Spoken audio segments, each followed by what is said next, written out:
नमस्कार मंडळी, भूमिकी रसोई या चॅनलमध्ये तुम्हा सर्वांचं मनापासून खूप खूप स्वागत आहे। तर आज मी बनवली आहे आलू वांग्याची रसाभाजी। अगदी चमचमीत आलू वांग्याची रसाभाजी, सर्वांना आवडणारी, अगदी घरोघरी बनवली जाणारी आलू वांग्याची भाजी। चला तर मग जास्त वेळ न घालवता व्हिडिओला सुरुवात करूया।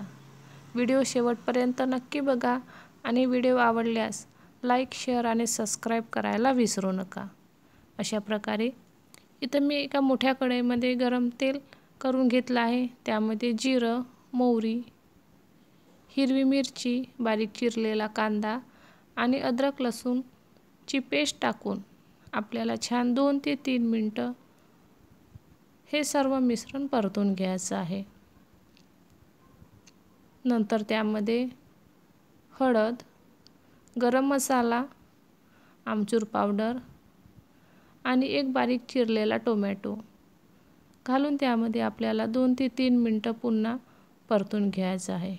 नंतर 2 ते 3 चम्मच तिखट, चवीनुसार मीठ आणि लसूण तयार केलेला जो उरलेला आपला पाणी आहे तो त्यामध्ये मी घालून छान 2 ते 3 मिनिटं परतून घेतलं आहे। नंतर त्यामध्ये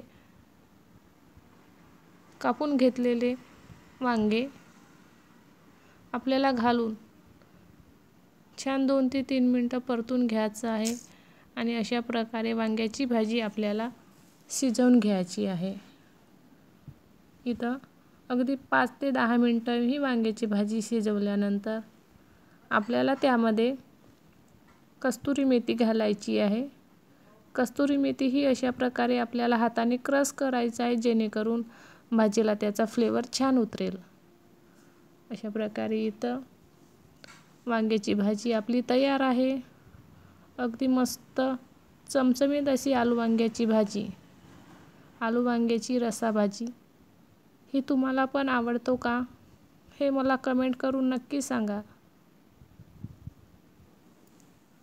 अशा प्रकारे इथं आपली आलू वांग्याची भाजी अगदी तयार आहे। तुम्ही बघू शकता, मस्त अशी आलू वांग्याची भाजी, प्रत्येकाच्या घरी बनवली जाणारी ही आलू वांग्याची भाजी प्रत्येकजण आवडीने खातात।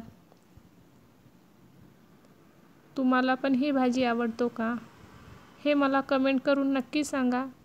आणि व्हिडिओ आवडला असेल तर प्लीज माझ्या चॅनलला सबस्क्राईब नक्की करा।